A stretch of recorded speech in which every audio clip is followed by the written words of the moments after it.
Dear student, मैं doctor M S. Patel, assistant professor commerce, government college Vaishali Nagar Bhilai, Durg, Chhattisgarh.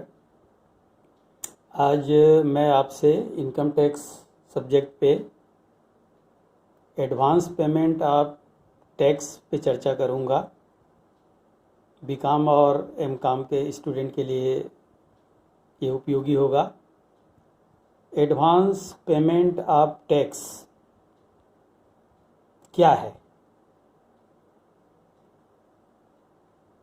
Advance या पेशगी, tax का पेशगी देना या एडवांस देना। तो सामान्य रूप से अगर आप सोच रहे होंगे कि पेशगी या एडवांस में टैक्स देने का मतलब होगा कि अगले साल हम जो आय कमाएंगे उस पर अभी एडवांस में सरकार से कहेंगे कि आप हमारा टैक्स ले लीजिए। लेकिन बिल्कुल ऐसा नहीं है। सामान्यतः आपने पढ़ा है या सामान्य नियम क्या है, आपको बताया गया है कि प्रीवियस ईयर में आय कमाई जाती है, असेसमेंट ईयर में उसका कर निर्धारण होता है और कर का भुगतान होता है। लेकिन व्यवहारिक रूप में आप देखेंगे कि प्रीवियस ईयर में आय कमाई जाती है और प्रीवियस ईयर के अंत में ही पूरे कर का भुगतान कर दिया जाता है। मैं फिर से दोहरा रहा हूँ, प्रीवियस ईयर में जो आय कमाई जाती है उस पर जो कर दायित्व है या जो टैक्स बनता है उस पर प्रीवियस ईयर के आखिरी तक ही उस कर का भुगतान कर दिया जाता है। इस दृष्टिकोण से इसको एडवांस टैक्स कहा गया है। यानी जैसे जैसे आप आय कमाते जाएंगे वैसे वैसे आप उस पर आय कर का भुगतान करते जाएंगे। इस लिहाज से या इस दृष्टिकोण से ये आपका एडवांस टैक्स हुआ। प्रीवियस ईयर में कमाई गई आय पर प्रीवियस ईयर के अंत तक पूरे कर का भुगतान कर दिया जाना एडवांस टैक्स है। तो ये हो गया आपका एडवांस टैक्स। अब एडवांस टैक्स क्या सभी को देना है, सभी करदाताओं को देना है? नहीं, एडवांस टैक्स ऐसे करदाताओं को देना है जिसका गत वर्ष में संभावित आय पर जो कर दायित्व है वो 10,000 या 10,000 से अधिक आ रहा हो, उसे अग्रिम कर का भुगतान करना है। लेकिन अगर कोई व्यक्ति भारत का निवासी है और उसकी उम्र 60 या 60 वर्ष से अधिक है, सीनियर सिटीजन है और उसका पीजीबीपी के कोई आय नहीं है, व्यापार और पैसे की कोई आय नहीं है, तो उसको अग्रिम कर नहीं देना है। इसका मतलब क्या हुआ कि अगर 60 वर्ष है लेकिन पीजीबीपी की आय है तो उसको अग्रिम कर देना होगा, लेकिन नहीं है तो उसको अग्रिम आय कर नहीं देना है।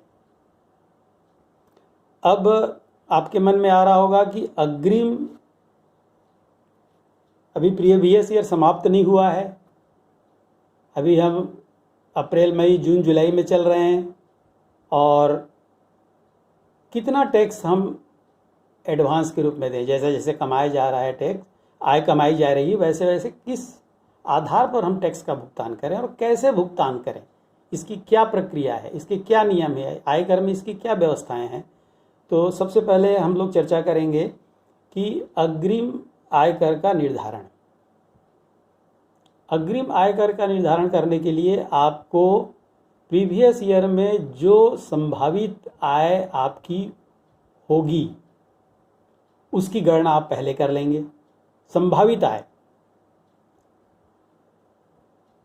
आय में आप पांचों शीर्षकों के कर योग्य आय को निकालते हैं, जैसा आप पहले पढ़ चुके हैं। उनका सबका टोटल करते हैं, सकल कुल आय मिलता है, उसमें एटीसी से एटीयू तक की कटौती देते हैं, उसमें अगर एप्लीकेबल है तो सरचार्ज लगेगा, उसके बाद शिक्षा उपकर लगेगा, उसके बाद उसमें आपका टोटल टैक्स आएगा। टीडीएस वगैरह हुआ है तो वो घटा देंगे और टीडीएस घटाने के बाद अगर वो कर की राशि 10,000 से ऊपर है या 10,000 या 10,000 से ऊपर है तो आपको अग्रिम कर चुकाने का दायित्व बनेगा। तो ये तो आपको संभावित आय पर आपको टोटल टैक्स प्रीवियस ईयर में कितना हो रहा है वो मिल जाएगा।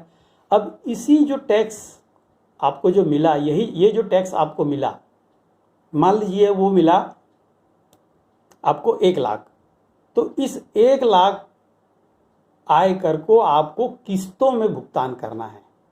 एडवांस टैक्स में व्यवस्था क्या है कि जो संभावित आय पर जो कर दायित्व आपका बना है और 10,000 या उससे ऊपर आया है, उसको आपको किस्तों में भुगतान करना है। अब ये किस्तें क्या हैं, इसकी क्या व्यवस्थाएं हैं, तो इस संबंध में आयकर अधिनियम में 4 किस्तें तय की गई हैं। पहला किस्त 15 जून, दूसरा किस्त 15 सितंबर, तीसरा किस्त 15 दिसंबर और चौथा किस्त 15 मार्च, यानी अप्रैल मई जून 3-3 महीने के अंतराल में 4 किस्तें तय की गई हैं। 15 जून को पहला किस्त आपको जो आपका टोटल टैक्स बन रहा है संभावित आय पर, उसका 15% चुका देना है। 15 सितंबर तक आपको 45% चुका देना है, तो 45 में 15 आप पहले चुका चुके हैं तो 30%। 15 दिसंबर तक आपको 75% संभावित आय पर संभावित कर का 75% चुका देना है। तो पहले 45 आप चुका चुके हैं तो 30 आपको चुकाना पड़ेगा, 30% चुकाना पड़ेगा। उसके बाद 15 मार्च तक 100%, तो 75 आप पहले चुका चुके हैं तो 25% शेष आपको आयकर का भुगतान करना पड़ेगा।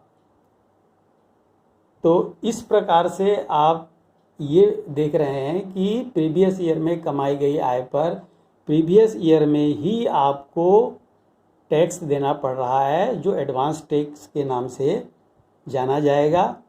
इसके लिए संभावित आय पर संभावित आयकर दायित्व की गणना की जाएगी नियमानुसार। उसको 4 किस्तों में भुगतान होगा। पहला 15%, दूसरा 45%, तीसरा 75% और चौथा 100% आपको आयकर का भुगतान करना है।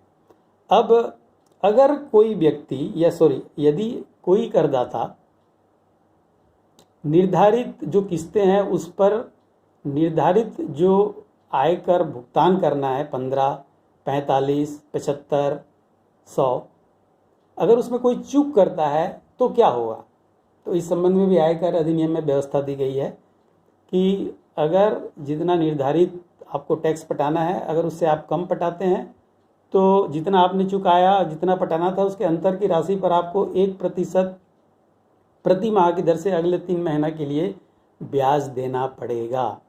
लेकिन अगर पहले किस्त आपको 15 देना है, 12% भी चुका देते हैं, दूसरा किस्त आपको 45% टैक्स देना है संभावित कर दायित्व का, अगर उसमें 36% भी कर देते हैं तो आपको ब्याज का दंड नहीं मिलेगा। तो ये विद्यार्थियों, ये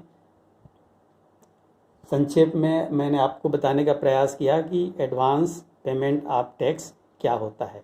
धन्यवाद।